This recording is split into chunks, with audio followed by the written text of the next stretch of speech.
Ladies and gentlemen, welcome to the Signatures and Finisher podcast. I'm your host, DS Walk, one half of the original tag team champions.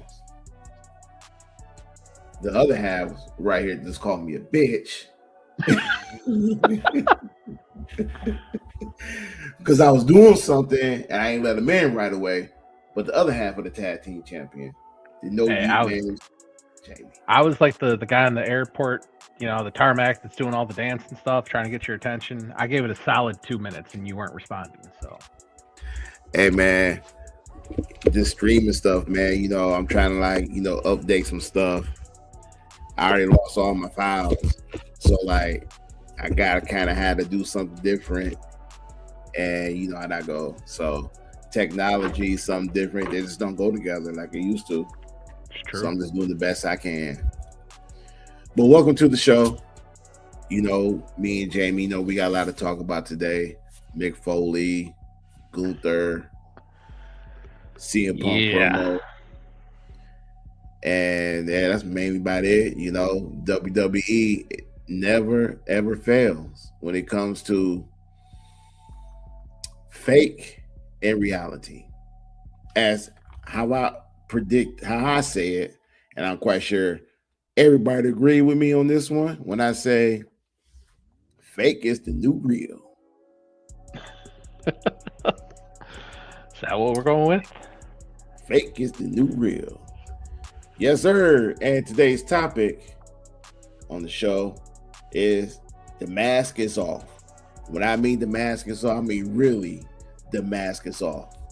I mean, when you hear about the complaints on John Cena losing, Triple H, the Usos, and the New Day calling out spots, and you can hear it from the TV screen. Shout out to Jamie because he pointed out yesterday, and I did watch it. I heard it.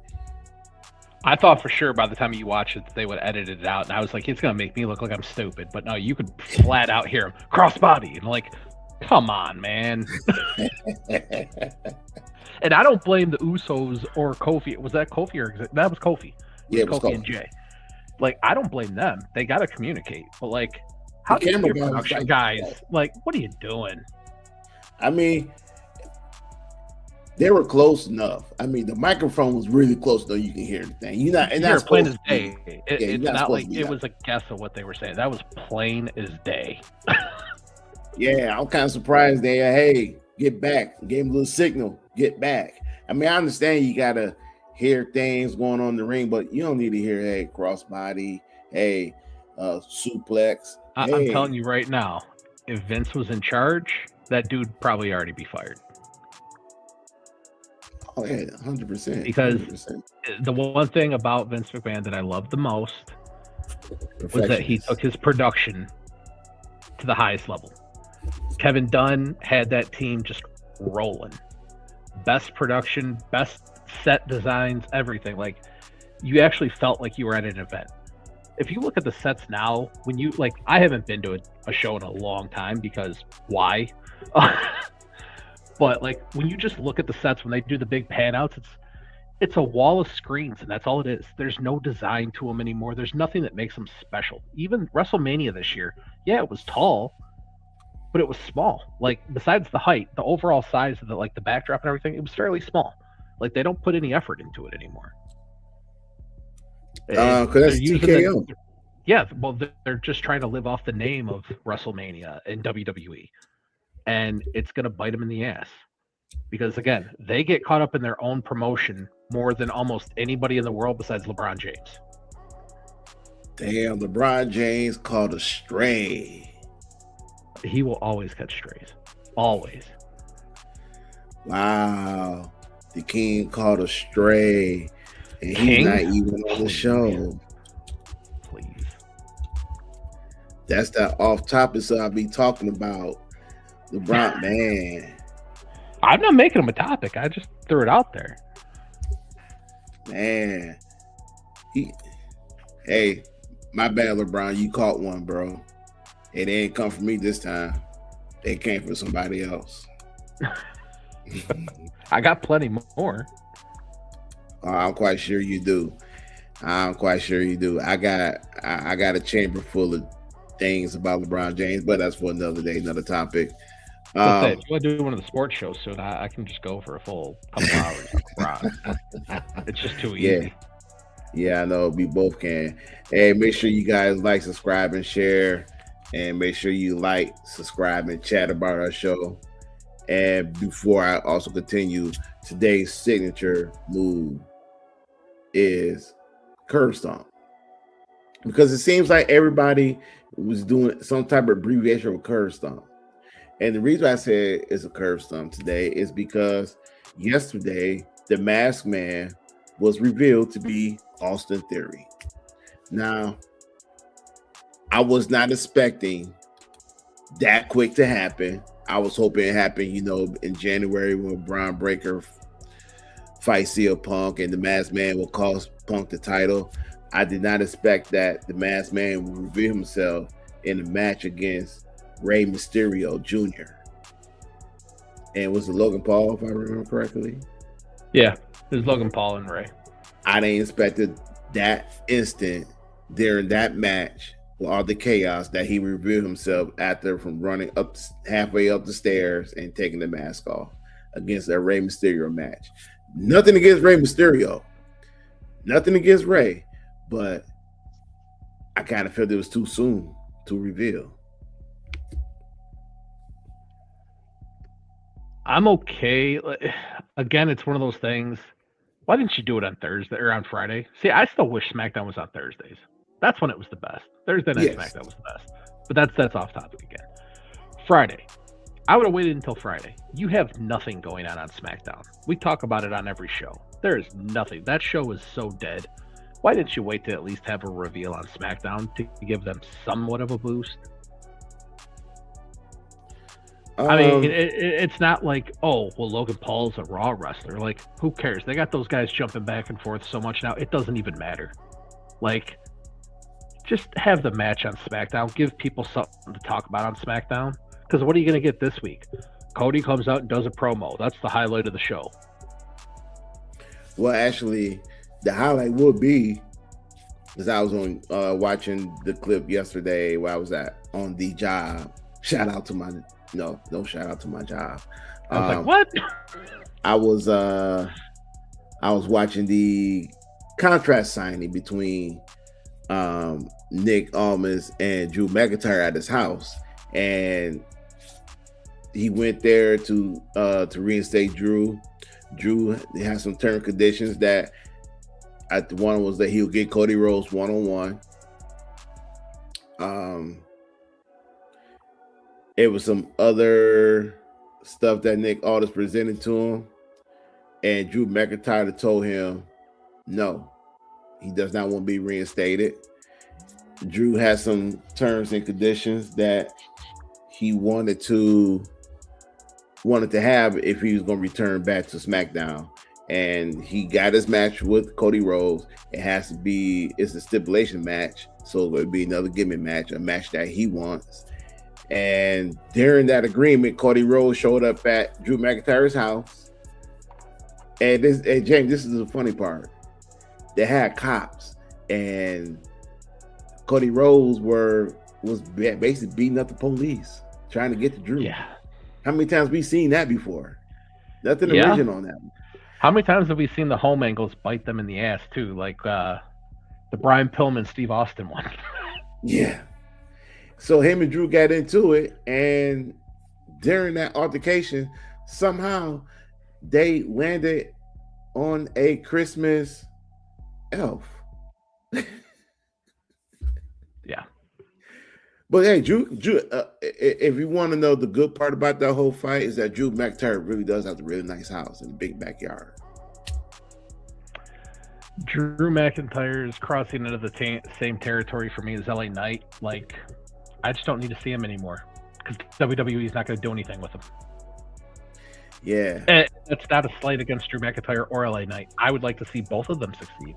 I would like to see both of them as heavyweight champ and WWE champ or whatever, vice versa. I don't care.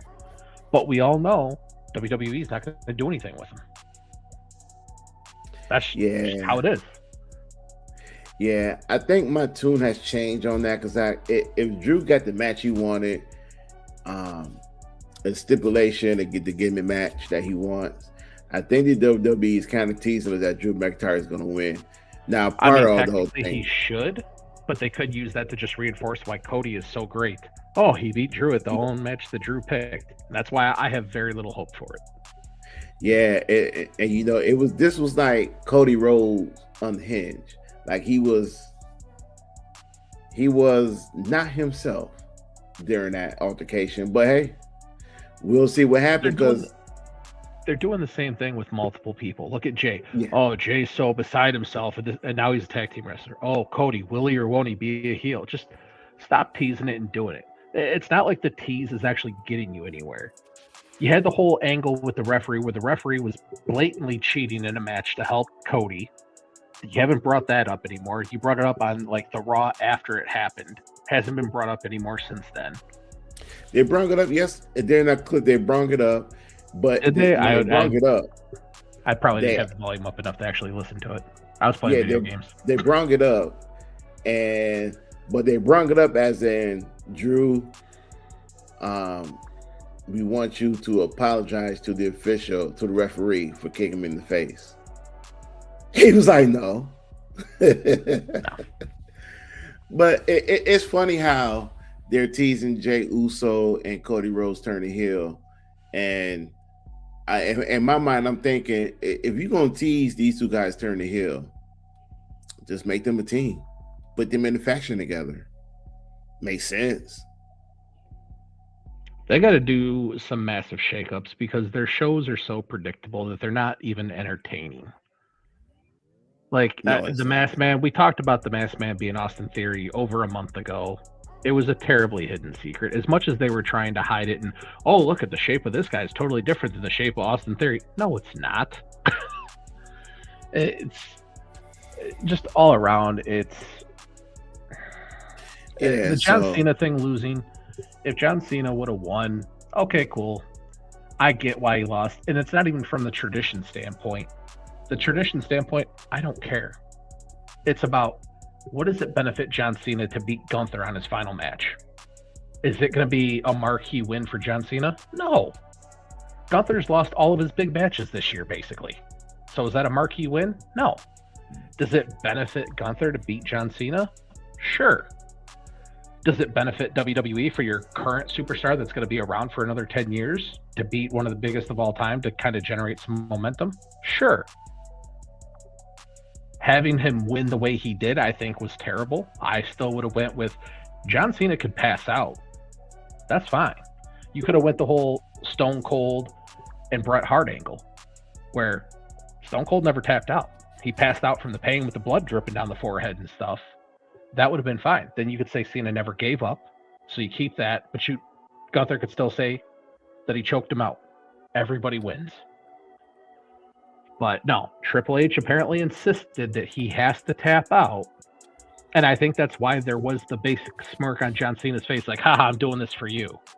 That was like the worst fake tap out of all time. Like the look on his face, he's basically like smiling, like, haha, this is what you get. You can see at the bottom, I put Triple H is bad at his job. I did that for a reason. Because he's bad at his job? Because he's bad at his job. Like, he has such an easy job. Like, yeah, there's a lot of egos, a lot of this, a lot of that. You have a fairly simple job. And you can't even navigate it because you're too concerned about what the White House is doing. I think everybody is concerned with what the White House is doing. I don't understand why. Well, he's concerned about it because, he wants to get his family up in there even more than what they already are. That's different. Yeah. So here's what I got to say about this whole thing. We live on tradition when it comes to wrestling. When a wrestler retires, he got to lose to the guy that he's wrestling. Sometimes it's okay to break tradition. It's okay to do that. I mean, really, it is. When you when you bring a guy out here and you tell everybody that he's the greatest of all time, and even he said that he's the greatest of all time, You want him to go out with dignity, with pride, proud. You don't do him in a way where you question everything. You don't do that.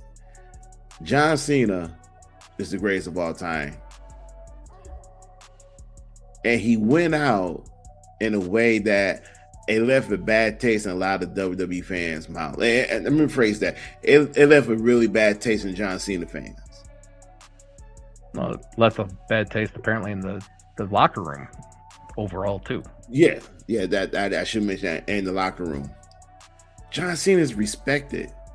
John Cena created wrestlers for the 26 years he was wrestling. He created wrestlers. You go in the locker room, everybody grew up on John Cena who's under 40. John Cena made Roman Reigns a better promo guy because John Cena went off on him during the promo, called him out on his shit. John Cena made Edge a better wrestler. He made CM Punk. I know you're not a Punk fan, I understand that, but he was able to elevate CM Punk to another level. John Cena deserves better than what he got. I'm just not talking about the whole run he had for these 36 dates that he had. I'm talking about in general. He deserved a lot better than he gotten from the WWE. This version of the WWE. You know, the ones that really don't give a shit about John Cena or any current wrestler who is, I should say, a big fan or even say that how much they love Vince McMahon. TKO was not a big fan of those guys. It showed how they did John Cena. And the only reason why they didn't do that to Dwayne Johnson, The Rock, or The Undertaker is because they have good relationship with those guys. So they kind of none of those guys even had an actual retirement match. Right. And the Rock ain't never gonna give them a retirement match. He even said himself he gonna quietly retire. It's not gonna be no match. He's basically retired as it is now. Yeah. Let's just wait and see how bad they screw up Brock Lesnar. SummerSlam. Well, what the thing with Brock Lesnar to me is he's on that same list of, hey, me, Ari, we go way back. Me, Ari have a great relationship because I was in the UFC. The only thing I'm surprised about is that Ari Emanuel didn't demand that Brock Lesnar be champion right now. That's the only shocker that I have.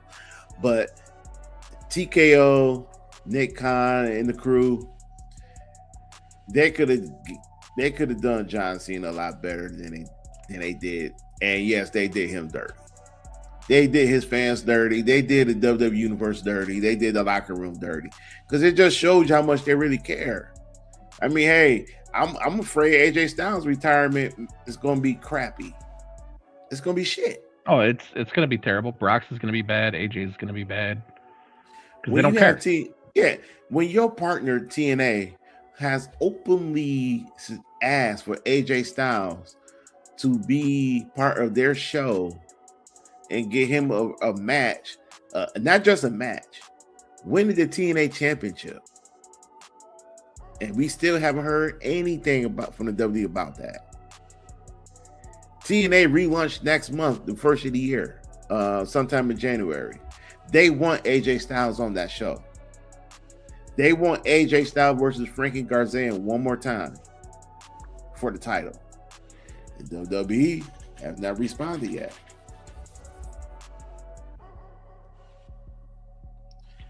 I mean, it's just sad, man. It's just bad. It's just bad, bro. It's just bad. I don't think I would want to be a WWE performer who's about to retire and have these guys control my retirement matches. If I'm AJ Styles, I would probably try and quietly retire from WWE and just immediately go sign with TNA and actually have a proper run. That's 100% what I would do. And I said that to you before we even started doing this show. Yeah. I would just, you want me to be a tag team wrestler for the rest of my contract? Fine, cool. My contract's up. Peace. I'm out. Back in TNA. I'll give you 1 year and let me wrestle Leon Slater 50 times. It's going to be 50 of the best matches you're going to see. It's fun. Yeah, because if I read it correctly, his contract is up in February. but he was open to an extension to WrestleMania.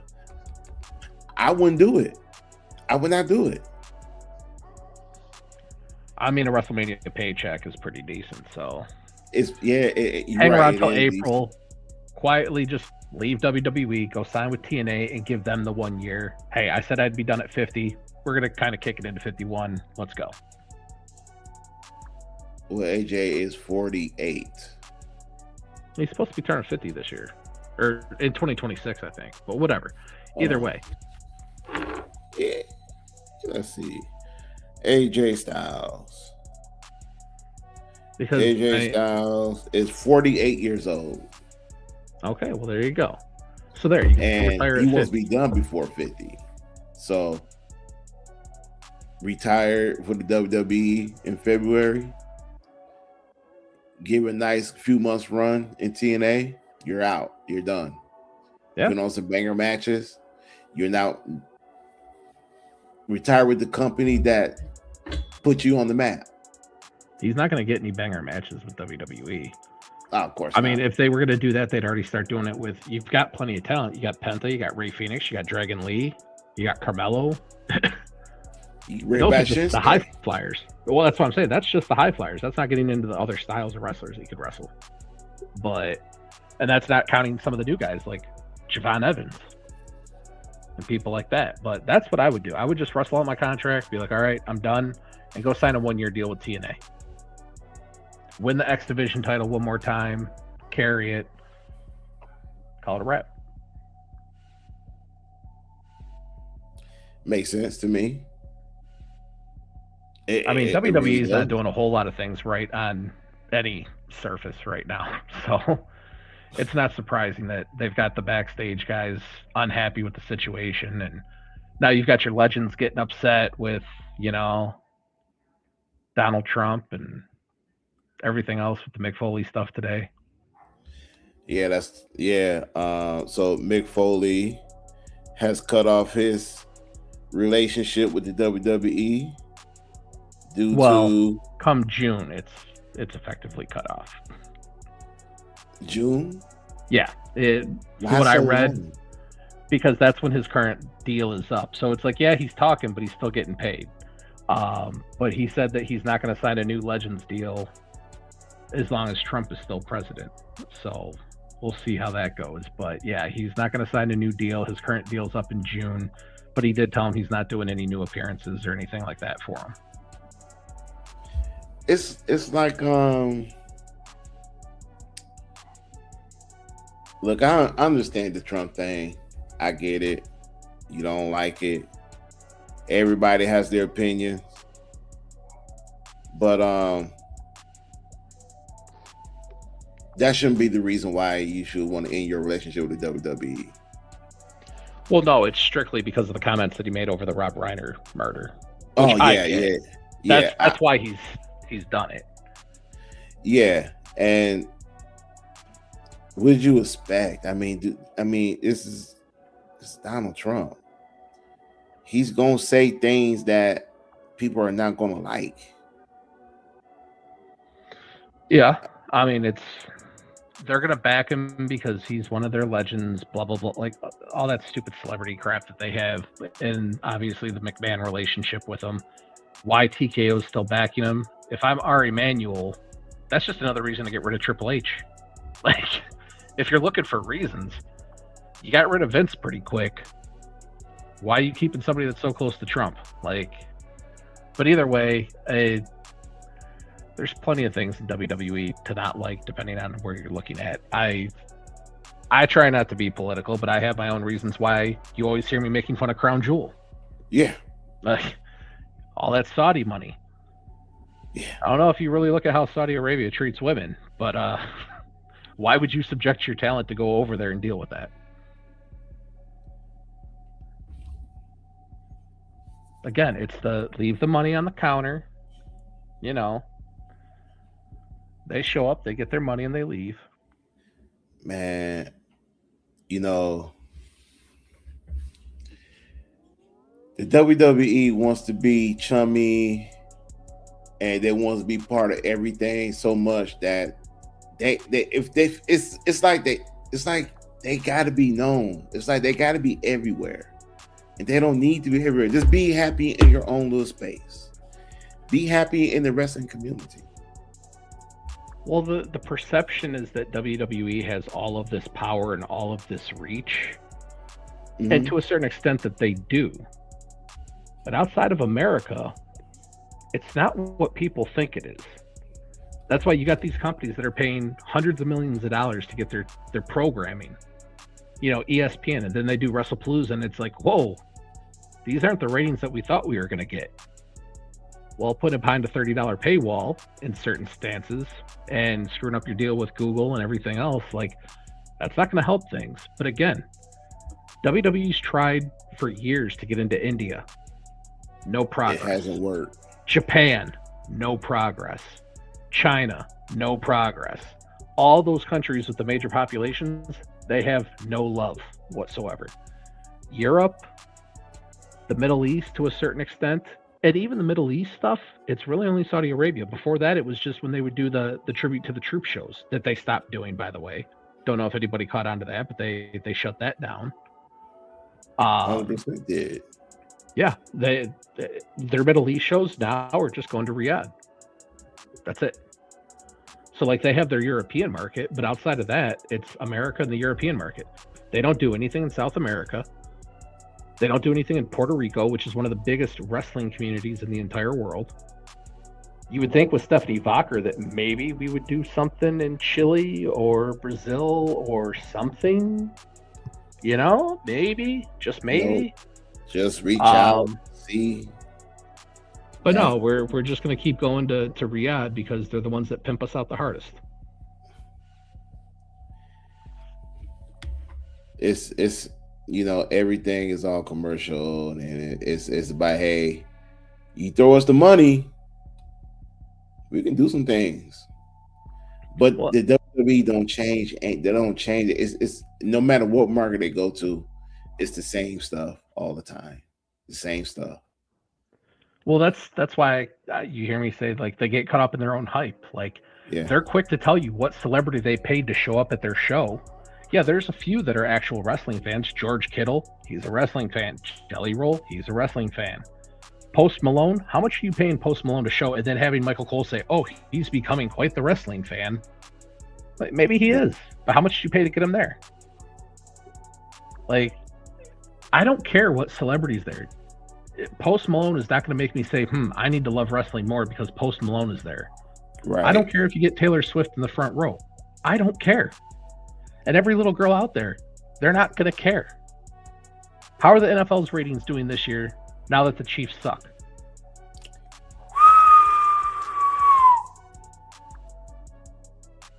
Yeah, once we found out they stopped cheating. Yeah. It's amazing. You go to the Super Bowl last year, everybody's talking about the blatant calls. You have a game where they don't get any calls and they get blown out. Like, it's obvious. That's why I don't watch sports hardly anymore. I watch Lions games and I watch the Pistons. That's about it. Because you can basically see when the staging is happening and the rigging of the games are happening. I remember when we were watching, we talked about the Lakers and the Kings back in the day. We were watching that game together with Storm. Yep. And the Kings were winning. And all of a sudden, now the Kings are down by 10. And the Kings lose the game. And the Lakers win the championship that season. It's amazing how that works. It was so many whistles in that game. It was. And we were all talking about it. The game's rigged. Comes out 10 years later. Oh, yep. Who was that referee? He wrote a book, I think, too.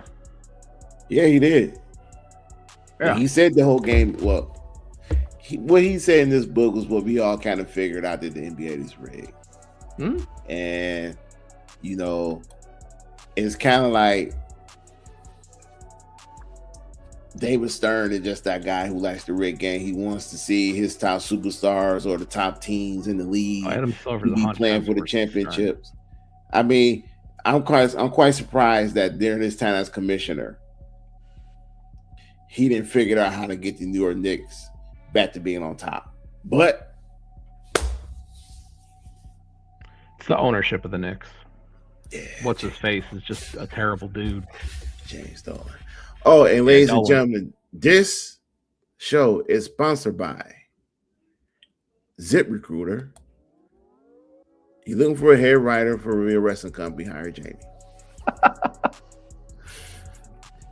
I guess I could have another thing on my plate. And if you need a booker, hey man, look, we know you got a lot on your plate, but I seriously believe that if you could take off about 3 things off your plate, that's semi not important. I do this. I did not go to the JCW show back in November that I said I was going to, but I think I'm heavily going to go. I'm very heavily leaning towards going. They're doing another TV taping, and Russo is going to be there. So I'm like, the 2 owners are going to be in the building. I might have to, shoot my shot and be like, hey, I can write some shit. Shoot the shot. James Storm's going to be there. I think Cardona's going to be there too. I have to look at the flyer again. Let me see if I can find it real quick. I think it's so 21st of December. Yeah, next week, next Sunday. Mm-hmm. Yeah, I think it's the 21st. I might be off on that, but it's definitely next week. Yeah, shoot your shot. Go ahead and tell them about this Censure and Finisher podcast. We can be their official sponsor. They can sponsor us, and hey, we can specifically do their show. It's not coming through, but yeah, it's Mick Foley's post on Facebook. Yeah. As one half of the tag team champions, I do promote my tag team partner being a lead writer, and me, I can be the booker. We can't go wrong. Write good stories and book the matches. Damn. Yeah, it's not coming up. But yeah, it's like the 21st or 22nd. But yeah, I think Cardona's going to be there. James Storm's going to be there. So I'm like, it could be a good time. Might go. Yeah. Russo's going to be there for sure. They put that on there. So I'm all for it, man. Shoot your shot. And make sure you have your resume with you. Just watch our show. Yeah, watch our show. And not only that, if Russo looking for a place to live in the state of Michigan, when he comes back and forth, he can talk to you. It's true. Do that mortgage. That's true. So I want to hit, because I actually, you know what, man, I tried to download the video, but I got hit with a copyright. So I guess we would just talk about it, because when you sent me that text message, you said, hey, CM Punk actually cut a good promo. In my mind, I'm like, well, CM Punk always cut good promos. He's like, CM Punk back in the day cut some really good promos. CM Punk now cuts really good promos. This promo, to me, because I'd enjoyed it so much, especially when you call another wrestler's father dumb, and even their dumber uncle. I just don't take my words for it. It ain't like I never heard that before. But when he mentions that, and he just really just kind of cut into Bron Breakker, I really enjoyed this promo. And again, your boy trying to download it, but they hit the copyright, so couldn't do it. But I want to talk about that promo, because that promo has some truth and it has some kayfabe in it.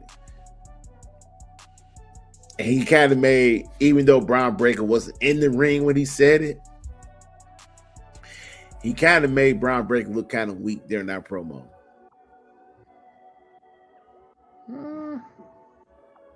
I said kind of. I ain't say all the way. Kind of. I mean, if they're really going to start pushing for the realism and kind of trying to get like more realistic with the storylines, that's a good thing. Like the PG stories, I mean, that's why Batista said that he wasn't ever interested in coming back, because he's like, I'm not doing G-rated storylines. Like, that's just dumb. So if that's really how they're going to start pushing towards, I'm good with it. And when I told you he's finally cutting a good promo, because it was like a promo from like 15 years ago where he's actually going at somebody. All of his promos since he came back, it's, oh, I'm going to give everybody props and I'm going to applaud this guy, and oh, you did such a great job, but you're just not as good as I am. Like, this was actually him showing some heart and actually being who he was, instead of this, like, I need to be whitewashed down and be as generic of a CM Punk as I could possibly be, because, everybody hates me in like every company, so I have to show people I'm a good guy. Just be who you were. That's it. And last night was kind of him getting back to that of, I'm just going to say what I want. If it pisses you off, good, because it's going to sell tickets. Yeah, and to see a Punk from 15 years ago that Bron Breakker wanted, he got it. The thing, but seeing Punk right now with the promo talk and him being kind of like, I want to say neutered, but it's a combination of himself and also the combination of the WWE, because I kind of, like you said, CM Punk is trying to be on good terms, trying to be a locker room leader, but also trying to be, he's not trying to ruin relationships that he did in the past. So are we getting like a dumber down version of CM Punk? Yes, we are. But a dumber down CM Punk promo is still better than most promos that we hear in the company. I mean, I'll take a CM Punk dumbed down promo over Roman Reigns speaking anytime. Bron Breakker, if you want to stay more current, over Bron Breakker anytime too. Yeah, and there are really no, there's really no guys or gals in the locker room that can cut a promo like CM Punk. I mean, one of the other guy who can cut on the same level as CM Punk just retired. So there's really not. It was better than CM Punk anyway. Yeah, I mean, the only guy is if they really go get Jericho. Yeah, Jericho would tear up CM Punk. I think they're on the same level. I put it like this: when he was in AEW, him and MJF going back and forth, it was great. I enjoyed it. It's only a matter of time before MJF is a throwback, mm-hmm. and he takes his promo seriously. He takes it serious. So him and Punk going back and forth, I enjoyed it.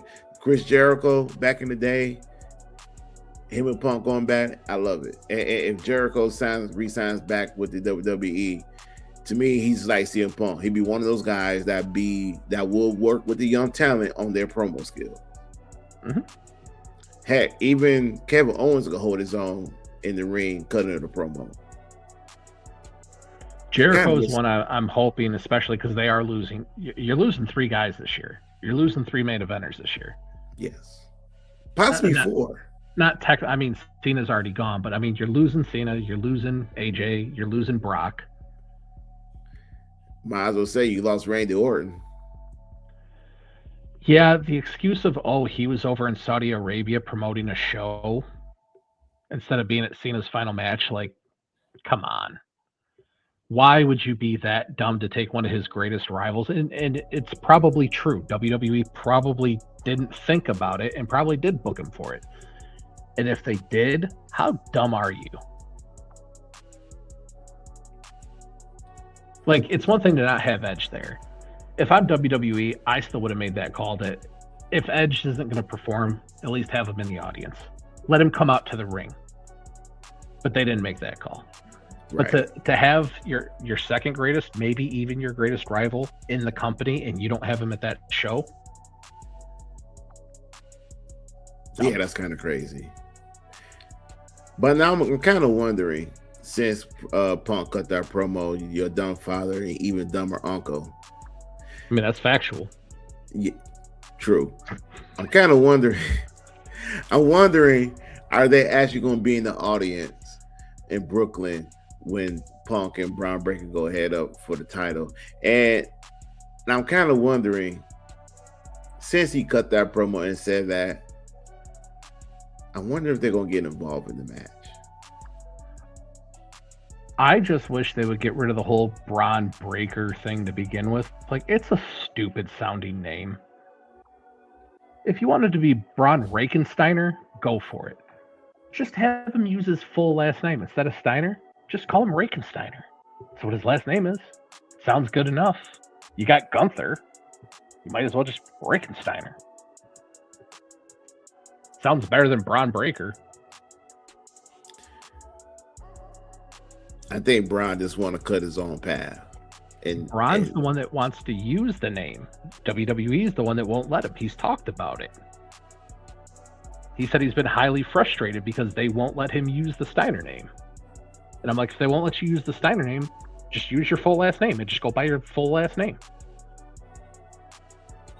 I mean, this is the same company that just gave Cody Rhodes.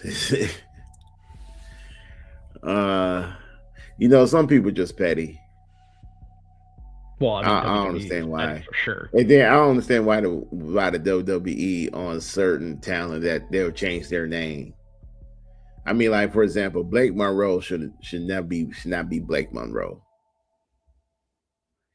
She owned the name that she was in AEW. Mm-hmm. That's her name. That's not an AEW. We didn't give her name. That name to her. Right. Mariah May should have stayed Mariah May. Ricky Starks should have stayed Ricky Starks, not Ricky Saints. Now, even though Ricky did play role changes from Starks to Saints because he is from the New Orleans area, it just certain names has a ring to it. Ricky Starks has a ring to it. Not only that, but that's we known you as Mariah May should stay Mariah May. Bron Steiner, it has a ring to it. For whatever reason, Triple H, I don't know what's his beef with the Steiner family. He's always had a beef with Scott Steiner. That's 100% what it is too. I mean, just because Scott Steiner said some things and you took it personal, and nobody don't take it personal anything Scott Steiner says. Come on, man, it can't be that petty. If Triple H should have a problem with anybody in the pro wrestling industry, it should be with Chris Jericho. Nobody talked more shit about your wife on TV than Chris Jericho. Right.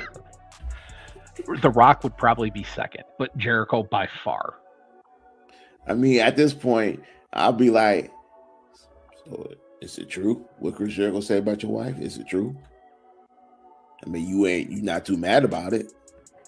But no, there's been long-standing beef with Triple H and Scott Steiner for like 20 years since he had that run in WWE when they were doing the pose off and that stupid feud that they had that went absolutely nowhere. That feud only lasted like a month, not even that really. And that pose off and that push up thing, I'm like, yeah. I'm thinking like that's Vince not really know what to do. He has nothing.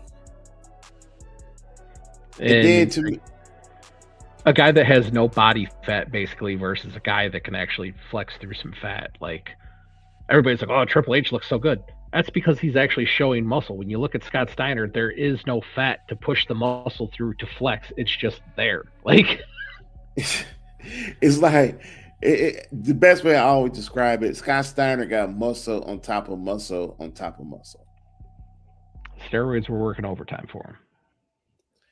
I mean, just because Scott Steiner believes that he's a better wrestler than Triple H doesn't mean Triple H got to take it so personal. I mean, that's just factual, though. If that's what he wants to be upset about, facts are facts. Scott Steiner's 1,000 times better than Triple H could ever be. We know that. You know that. Anybody who knows that Scott Steiner has an amateur background in wrestling knows that. Just because Triple H doesn't know that doesn't mean he should be upset about it. It's true. Just because Scott Steiner at that time probably felt that I can take your wife from you, don't take it personal. Scott, you just heard CM Punk said, even dumber uncle. Scott Steiner said things that don't make sense. You shouldn't take it personal. It's just who he is. There's no knock. If Scott Steiner thinks he's the greatest wrestler of all time, hey, I don't think that. It'll be interesting to see if they actually get Scott's kid to wrestle. They've got him on an NIL deal. I know that, but see if he actually goes into wrestling. I'm just intrigued to see if they're going to extend the olive branch to the Steiner brothers and have them down in Brooklyn, New York for the match. And I want to see if they actually be involved in the match. I mean, to me, I'll call that creative because like CM Punk said, Paul Heyman going to be there, the Vision going to be there.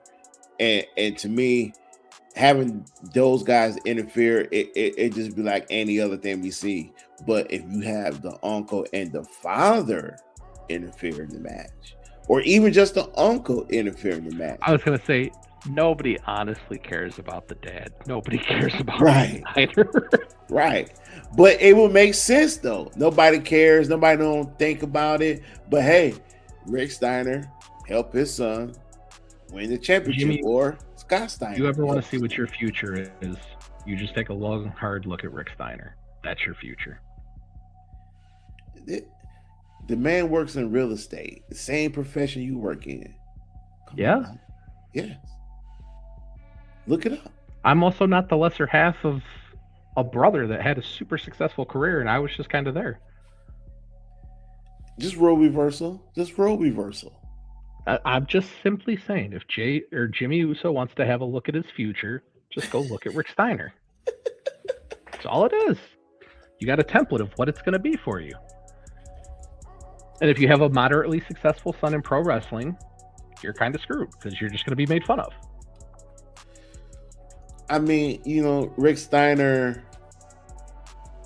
skill set was just limited. I mean, there was no way you can look at Rick Steiner and say, hey, that guy's going to get a single push and he's going to be a champion. Scott Steiner. They tried. Yeah. They tried in WCW. It just didn't go anywhere. He's a career. Rick Steiner has always, will be a tag team wrestler. Mm-hmm. That's just like the Legion of Doom. Him and Stevie Ray should just got together at some point. Yeah. Scott Steiner has had that gift to be a single wrestler. If he puts the work and time into it, everybody knew that Scott Steiner would be one of the best single wrestlers at that time. Rick Steiner, when you see Rick Steiner, you don't see oozing machismo. You don't see a guy that could be a face of the company. Not saying Scott Steiner was going to be a face of the company, but he was in the fact that he was the perfect heel. If Scott Steiner would have been the Scott Steiner he was at the end of the 90s in WCW, in the Attitude Era of WWE, there would have been no limit to the things he could have done with Austin. Oh, shoot, even Bret Hart. I mean, almost anybody. Bret Hart was perfect because Bret Hart is kind of like the does no wrong, just tries to do the right thing, and then you got Scott Steiner. But you got Austin, you got The Rock. Like, you could have put Scott Steiner with any of those guys. Look at all the great quality storylines and matches he had with DDP and Booker T. You give him Bret Hart, you give him Austin, you give him Shawn Michaels pre-back injury, any of that stuff, lights out. Scott Steiner and Undertaker. Scott Steiner could wrestle his ass off. Yeah, Scott Steiner and Undertaker would have been a classic match. Mm-hmm. I mean, if Scott Steiner can somewhat make Goldberg look good in the ring, that's telling you something. That's not an easy accomplishment. It's not. But he did it. Goldberg was such a bad wrestler. So bad. If you watch any of the interviews or read any of the interviews, like the old Lucha Libre wrestlers like La Parka or any of those guys that would get fed to them when they were doing the Undefeated, they're like, oh yeah, like you basically stock up on Tylenol and painkillers before the match. So that way by the time the match ends, they're starting to kick in because he's going to hurt you in one of 9 different ways in the match because he's reckless. I mean, you hear about it from like Bret Hart and stuff all the time. Like, it's Bret Hart's favorite target. But when the dude gives himself concussions from how he wrestles, you know there's a problem. And nobody ever put a stop to it, tried to tweak it, nothing. Just go wrestle Goldberg. If you break something, you break something. If he kicks you in the head and ends your career, it's a risk we're willing to take. Yeah, wrestling Goldberg means you got to increase your money on your insurance policy. Yep. Yeah. So, ladies and gentlemen, that was our off-topic conversation for today. Goldberg's reckless. Bret Hart's favorite target is Goldberg. And La Parka was mentioned on the show. And Lucha Libre was mentioned on the show. Stacking up on Tylenol and aspirins. I stopped before I mentioned Juventud. Yes. Tylenol and aspirins were just mentioned on the off-topic conversation. And my favorite, if everything my tag team partner just said, giving himself his own concussion. He almost killed himself. The thing where he punched through that limousine, He severed an artery in his arm. Yes, Almost died. Yes, he did. Yes, he did. All of those are great, but hurting his own self. Yeah. Ladies and gentlemen, that was WCW in the 90s. Glad we had that conversation. Really glad I had that conversation. And I do truly miss WCW. I've given you my solution to that. Yes, you did. So let's get this back. And you know that's very part of the show, by the way, ladies and gentlemen. We're gonna get this steering wheel back in the center here. Jamie took it to the left, to the right, did a couple of donuts. That's what and I enjoyed the ride too, by the way. Supposed to do. Yeah, and I enjoyed the ride, and I steered it your way, so I appreciate it. Let's talk about Gunther. Gunther came out, cut a promo. Could have been a lot better. Yeah, he is getting better, by the way. And no, I'm saying what was done, and I'm not blaming him for it. Just it was more awkward to watch than anything. It was. It didn't do anything to help the character, like at all. But see, that's the thing that me and you was talking about is that we get it that this was in the works, but the one thing a lot of times I do believe a lot of writers Triple H overlooks a lot is that if you're gonna have Gunther retire John Cena, you gotta have that back in mind what's gonna do for his character. And me, you talk about this on the phone. We talked about this on the last show. Is that you cannot recreate the Legend Killer. You gave that title to Randy Orton. Now we're seeing it being replayed by Gunther. And to me, when Randy did it, it helped his character because he needed that help to elevate his character. Gunther don't need this help because his character is already elevated by the work, the in-ring work he has done since NXT UK, and even into the WWE, where he was over 600 days Intercontinental Champion. He was World Champion. Gunther's character doesn't need to be elevated. This, to me, personally, was meant for a younger wrestler who needed to be elevated. You could have taken the John Cena thing a bunch of different ways, and you took it the one way that it should not have gone. But you still had ways that you could have had John Cena win that match, make Gunther look strong, and give him a better arc to run with. Because now there's nothing to play off of. Cena's gone. So now all you're doing at this point is you've got a week or two that you can ride that whole I made John Cena tap, but now that's not going to get you anywhere. They have to line somebody else up in front of them. They could have taken it a different way where he could have lost and still come back and built it up from there of now I am going to go after all your top guys and I'm going to tap them all out to show you guys I am that great. Yeah, and they could have done a lot of different things, and they took the easiest, cheapest way out because they're not good at telling stories. And not only that, they teased us with Gunther going after AJ Styles, and it kind of like set it up where AJ Styles' last match gonna be against Gunther, and there's really no story there. I mean, I don't got no problem with the tease, but let's get 10 years from now. Gunther's going to retire. What great rivalry are you going to set him off into the sunset with when all of his rivals have already been retired? If that's the gimmick they're going for, is that he's going to retire all these guys, you're going to run out of guys at some point. Like, this isn't a long-term thing. They're not bringing back, like when they did Legend Killer with Randy, you had Shawn Michaels, you had Mick Foley, you had Ric Flair, you had all these guys coming back and doing like cameo appearances where they were getting stomped. Yeah. They don't do any of that stuff anymore. Yeah.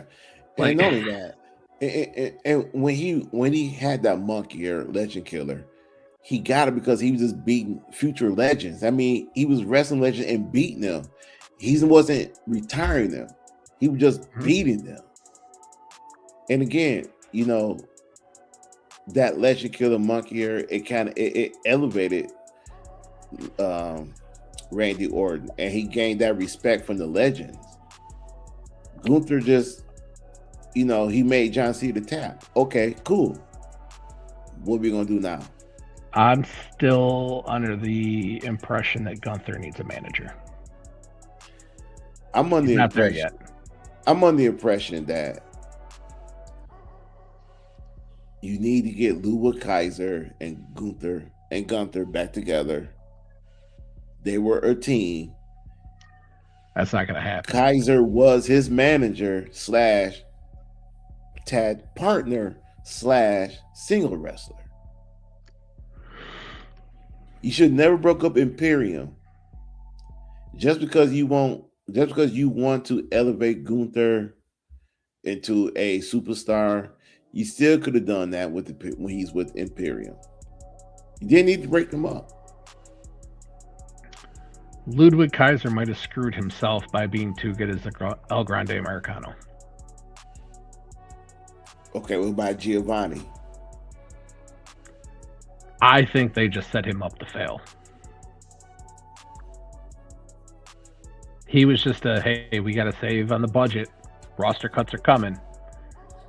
Like, how do you have a guy come out and lose his basically new introduction, re-debut, and have him lose to Apollo Crews? It'd be one thing if he was losing to an established star, and I like Apollo Crews. Apollo's one of those guys that he's on the shelf right now, but how have you not done anything with this guy? The guy's built like a brick house, and he can move, and you haven't done anything with him at all. Besides give him a terrible African accent that you then dropped.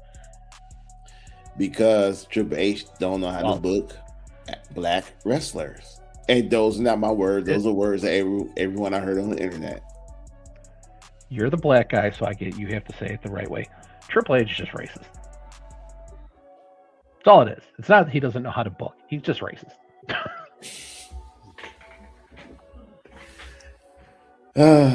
And Apollo is on the darker side of black, so he's really screwed. He's not like kind of the in-between where he could be Hispanic. He could just have a really deep tan. No, he's black. So so he's not The Rock. Yeah. The Rock gets away with being tan. Apollo Crews.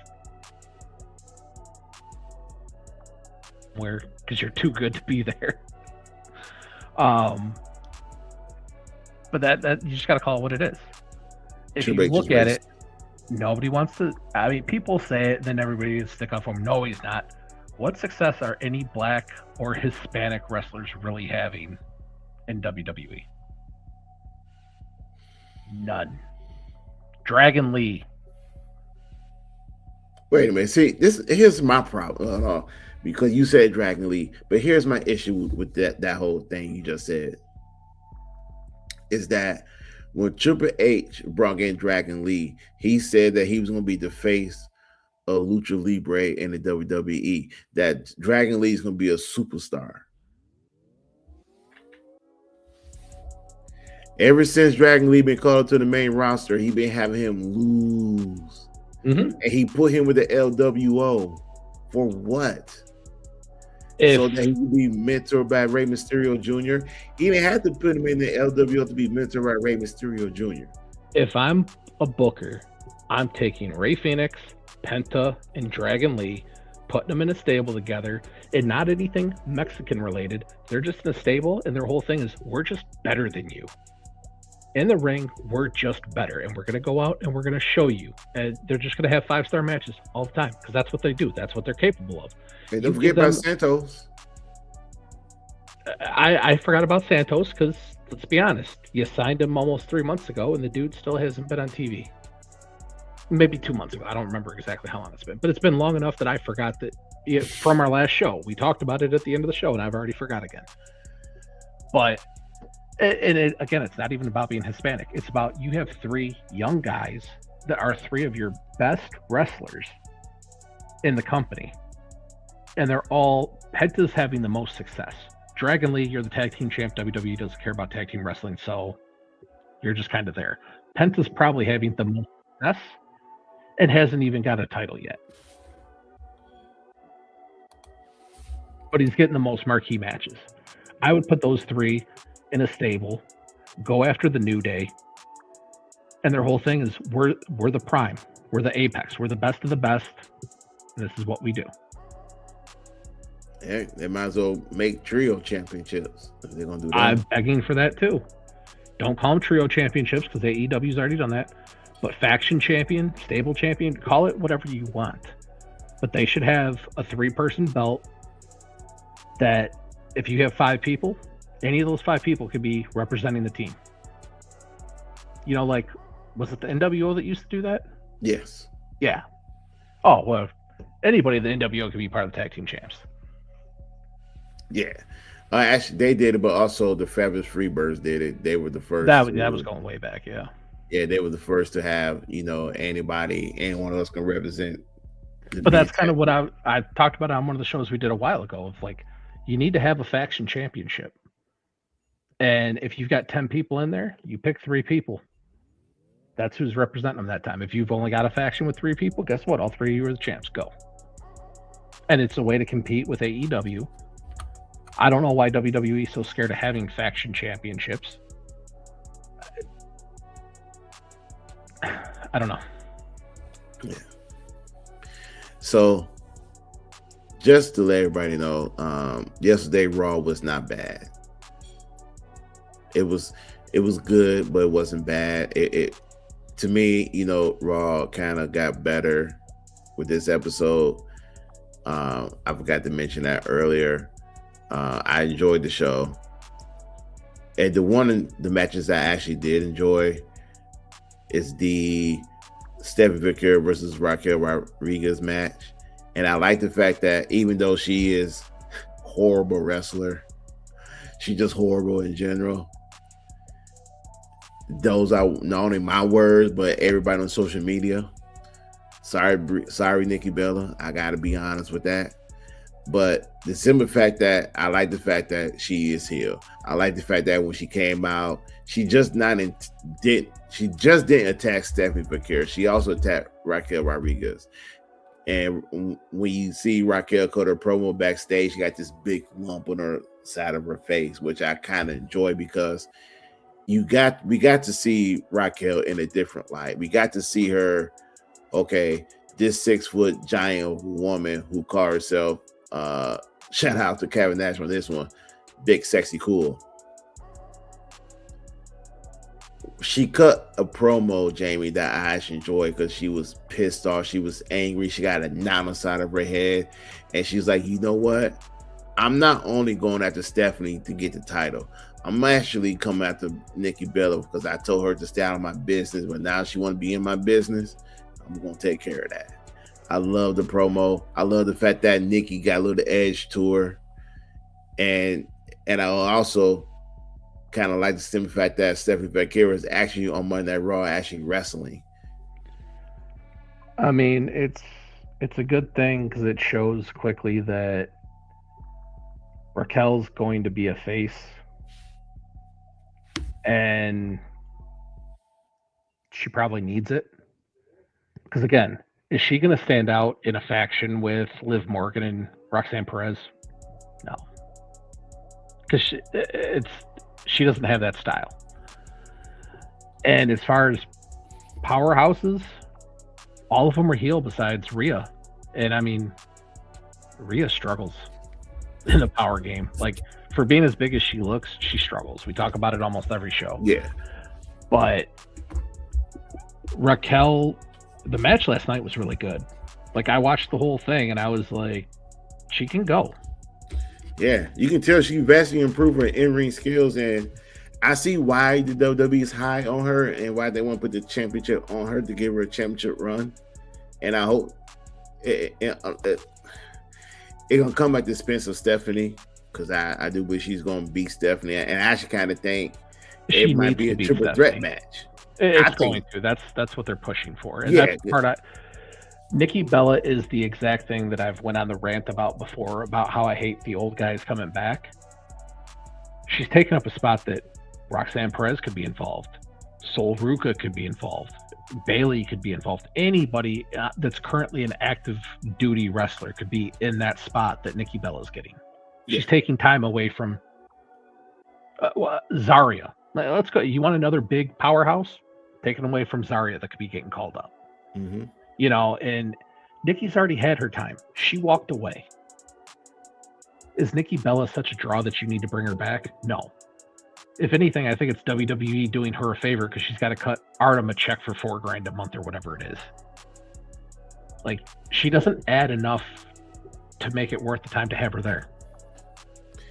Yeah, and for a minute there when I was watching, even when Nikki stood over and when she did her thing, you know, she wants to be women's champion, she almost convinced me, they almost convinced me that when they make this triple threat match that Nikki Bella is actually going to win. It wouldn't surprise me if she did. It would not surprise me. It kind of like almost convinced me there. And they probably still convinced me because I kind of do want to say this, is that I think Liv Morgan might be jealous. Well, yeah, that's the storyline that they're playing into. Yeah. I mean, Raquel's getting heavyweight. She's getting title matches. You said it right. Yeah. She's getting title matches, and she comes back, and, you know, Raquel's off doing this and doesn't need Liv anymore. And Raquel's partnered up with Roxanne, but also getting solo opportunities. So now Liv's stuck having to partner up with Roxanne. And again, but Roxanne even Roxanne don't even want to team up with Liv. Mm-hmm. That's what I'm saying, is like they could have Roxanne in there instead of Nikki Bella. Far more compelling when you've got three people at the height of their abilities, when you've got another person that never really had any abilities to begin with. Yeah. I'm intrigued on how this is going to play out, because I wonder if Liv going to cost Raquel the championship and let Nikki win the title. 100%. And only I say that because the thing is, I kind of see the WWE could go two ways with this feud with Stephanie McCare, because they're building up two feuds for her. She either going to feuded with Nikki Bella and they trying to tell that story, but also she's feuding with Raquel Rodriguez and they trying to tell that story. But the thing with the Raquel Rodriguez story is that it's so many layers to it that the Roxanne Perez, Liv Morgan. What you're trying to get at is that it's actually interesting. Yes. Yeah. And I don't know which way they're gonna lean to, but if they go in the direction of Raquel beating Stephanie for the title, so they can tell that story of Liv Morgan being jealous, that has some legs on it. That has some real legs on it. I mean, you can still continue to feud with Nikki Bella and Stephanie Bakir, because, you know, she can use that as, you know, Nikki cost me my title. Even though Nikki might get pinned, Nikki inserted to my feud and cost me my title. You go over here, you got Liv versus Raquel. Liv not feeling Raquel taking her spot. That's what I was getting at. Raquel taking her spot as the top woman in the Judgment Day. Yeah. And Roxanne is just, you know, kind of really new to the faction. Well, I put it like this. Raquel is loyal to Finn Balor, not to anybody else. And if you look at Roxanne the last couple of weeks, she does not look too excited to be teaming with Liv Morgan at all, or Liv being by her side at all. The Judgment Day thing just needs to end. It really does. They got to do something. I mean, I don't know how long JD McDonough is going to be out with the surgery he had, but it's not going anywhere. The girls are the only thing driving it right now. Yeah. And again, you know, Liv is going to break up the Judgment Day, but at that, while she's doing that, like I said last show, they're trying to make Dominic Mysterio face, because he's over. He's over 10 times over, and they want to make him a face at some point. So if they go through with that, you can't have him and Liv on the same team anymore. No. No, there. That's probably the most interesting story that they have going on. Yes, and I It's kind of far gave. better than the Io Rhea Kabuki Warrior story. Oh, definitely. They seem completely lost with that one. I had a solution for that when I seen it. It's when one of these got. I was dreaming on the side of my face. Rhea, they don't know what to do of, oh, hey, we're going to send you over to SmackDown to basically take all the heat off of Damian Priest because Damian Priest shouldn't be wrestling right now, but we still have him out there. Like, he did an interview himself that, oh, yeah, they're limiting me in the ring. That's why I've only wrestled 24 times this year. The dude's, like, broken, like, in every part of his body. And so that they won't clear him to wrestle full time, but that's why you see him getting in all these, like, weird matches that always have, like, somebody runs in or something like that because he can't wrestle a full match. So now they have Rhea Ripley over there doing the Terror Twins thing again. It's like, where was this 6 months ago when you killed it to begin with? Yeah, that's the article. You guys sent me with Catholic. They want him to wrestle less. Mm-hmm. Well, he's not a young guy. Like, he's my age. He's like 40, 41, 42. And he's dealing with like a completely blown out shoulder. His back's blown out. He's got some sort of quad muscle injury that has been lingering for years. Like, he's broken right now and won't take time off to heal. See, that's when the company is supposed to like kind of intercept in a way where, hey, go get these surgeries, go handle these problems, and come back when you're healthy. Well, he's wrestling like it's back in the 90s when they didn't have guaranteed contracts. Like the 80s and 90s, like if you don't show up on TV, you don't get paid. They all have guaranteed contracts now. Bro, I know he's a millionaire, man. Go take care of yourself. Yeah. Go get your surgeries. If they need surgery, go get your surgeries, get it all done. If they don't need surgery and you need rehab, just go get it done. Now, because he's been probably the highest of the high to the absolute lowest, like uninspired. You had a feud with Drew that Drew made good.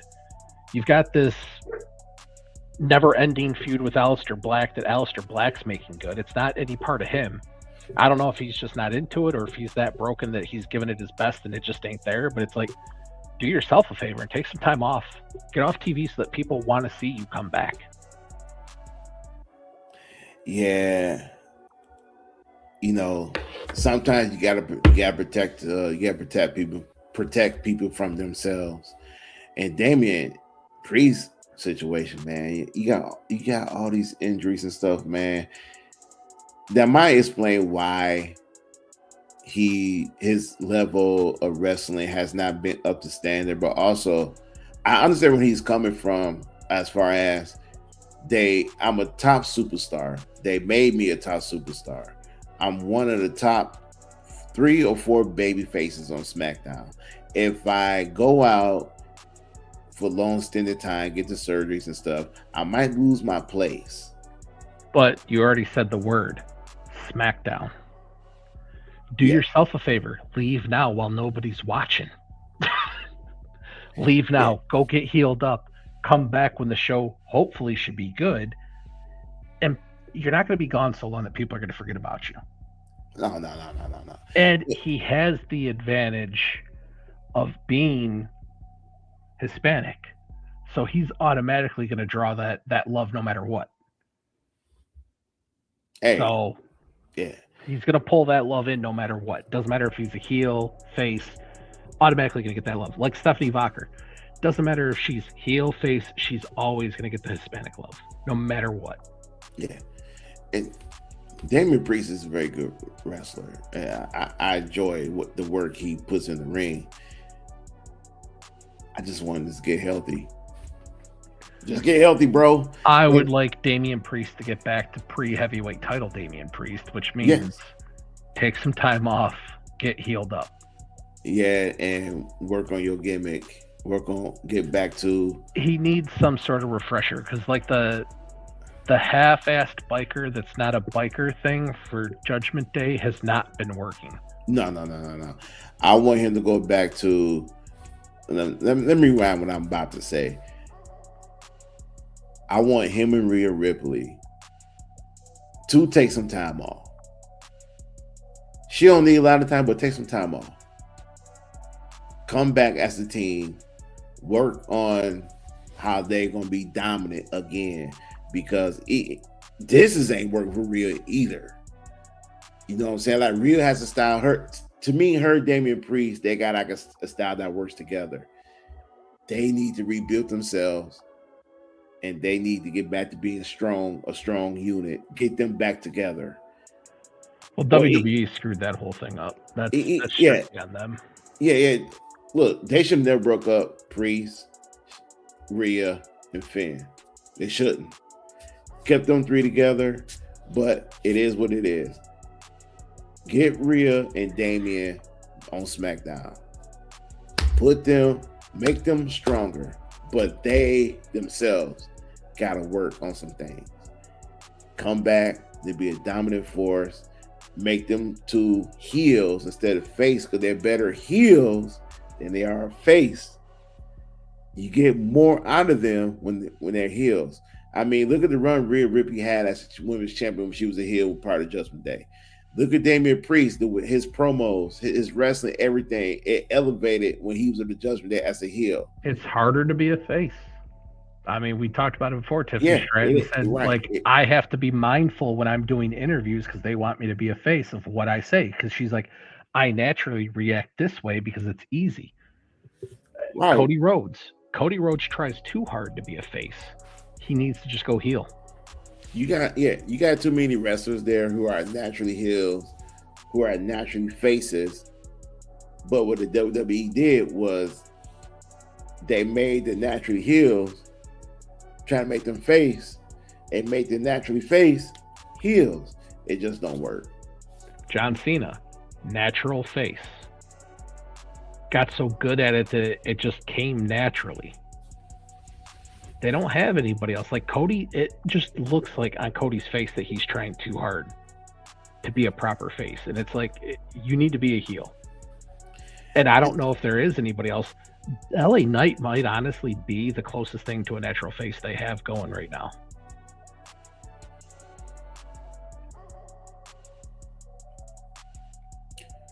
Yeah, maybe. I mean, just thing on top of my head, go down. LA Knight, the New Day. Well, I say the New Day. I was gonna say New Day's working a heel angle right now. Well, no, we said naturally. So I had to put the New Day on there. New Day with Big E. Yes. Because Big E did add a major levity to the group that they just don't have without him, even before they went on this whole heel angle. Yes, they do. Rey Mysterio, natural face. Never. Yeah. Ray doesn't talk a lot though, and I was kind of looking at it from people that do talk. I mean, your actions in the ring and stuff, you can wrestle heel face easy, but it's like when you have to cut a promo and stuff like that, like Ray is still a natural face, but nobody expects him to do a lot of talking. And when he was a heel back in WCW, it was not good. Nah, I don't know why they did that. That was crazy. Someone who naturally talks a lot as a face, there's not a lot. Yeah, because it's not easy. It's not a lot. Well, I mean, unless you want to say Bianca Belair, who we haven't seen in a very long time because they had nothing for her. She's a natural face. She talks a lot. The Street Profits, natural face. They talk a lot. Montez, yeah. They're a natural face with some edge to their character, with some edge. Which is fine. And I like that. Yeah, that's it, man. Oh, Naomi, natural face. Yeah, her whole heel angle, it got her the title and stuff, but it was cringy. Yeah. Very cringy. The caution tape outfits, I'm like, what are you doing? I have no problem with the caution tape, her heel turn.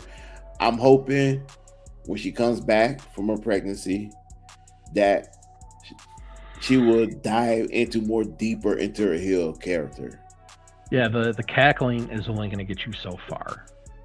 You got to have something with it. Yeah. And That's if she comes back. Yeah, if she comes back, I think she will. I think she will. She's still young enough. Yeah, I think she will because I do believe when she comes back, they're gonna put the title back on her. They're very much in the moment. It depends on what they got going on at the time, and they've got the women's roster is far deeper than the men's roster. Yes, but I kind of think Naomi, because of the nature of she got to drop her title because she got pregnant, so she really didn't get that run that she deserves, that she needed. So I kind of think once she gets back into in-ring shape, you know what? You're right, and I know why. Giving her another title is just another way to throw dirt on Jimmy Uso. Your whole family's going to be successful, but you. We're just going to keep giving everybody titles, but you. Wow. That would, you know what? That would be a good angle. That would be a good angle. Yeah. Hey, I'm still in the same camp of if you made Jay heel, you gotta make Jimmy heel. I don't think you do. I think if you make Jay heel, Jimmy has to be face, and it's his shot to actually get a title. So you saying he has to beat Jay for a title? Yeah. What title? You gonna give it doesn't even matter at this point. Like, the dude hasn't had anything. Give him the U.S. title. Give him the IC title. Give him something. Bring back the European title. 24/7 title if you're really desperate. Just give him something. Well, just bring back the Hardcore Championship. Take away from Travis Scott. Yeah. We can't ever say Travis Scott with wrestling ever again. Hey, I don't want to. Hey, I'm not gonna lie, Jamie. I did the rundown sheet. I actually kind of want to tap into the Travis Scott situation, but I declined not to because it don't matter.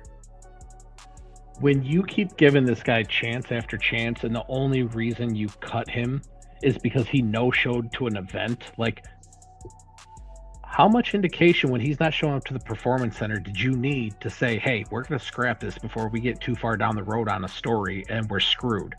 Oh, wait, you already did. Again, hindsight 2020. I would usually be pissed off. I'd be like, hey, this is a waste of time with Travis Scott. But now I had thought about it over some days, and I got to tell you this. I don't blame him. I mean, look at the work that Triple H and Nick Khan have been doing. It's telling these damn I just stories. like that it was Logan Paul that buried him on his podcast. He's like, yeah, he found out that it actually hurts and that it's a lot of work, and he didn't want to do it. Yeah, that's true. But at the same time, I don't blame him. I mean, I don't blame him. They offered him a lot of money. I blame Triple H. You had no business getting somebody like that involved in the first place. And his biggest accomplishment is he blew out your champion's eardrum. Oh, I'm sorry, bro. I was thinking something else. You said his biggest accomplishment was blowing out Cody Rhodes' eardrum. I thought his big accomplishment was getting a Kardashian pregnant. But hey, it's cool. I just thought that was kind of just a standard. If you just showed up, you got it. Am I wrong on that? No, you're not wrong on that. Too many people catching strays on the show today. Oh, I could do this all day. Oh, man. I mean, one of them was with a crackhead. One of them was with Blake Griffin. Might have even been the same one that was with both of them. No, different sister. You're just making my point for me.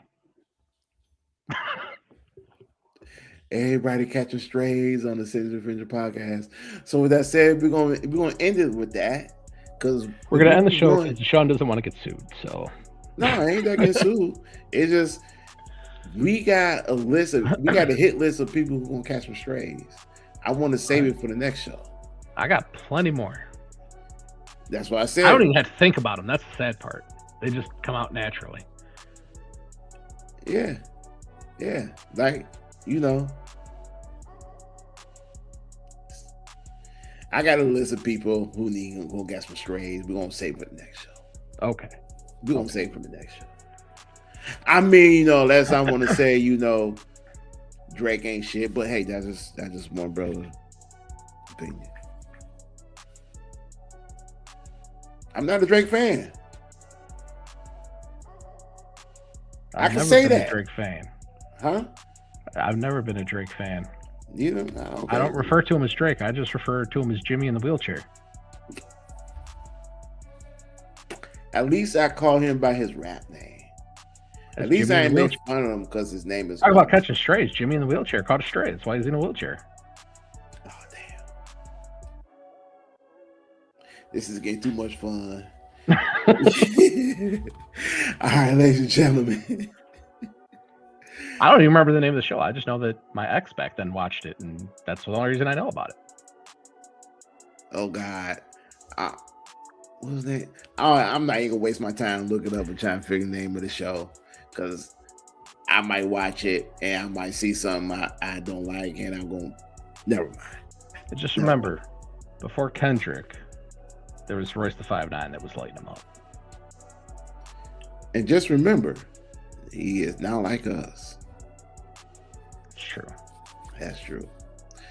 Ladies and gentlemen, thank you for watching the Straight Show.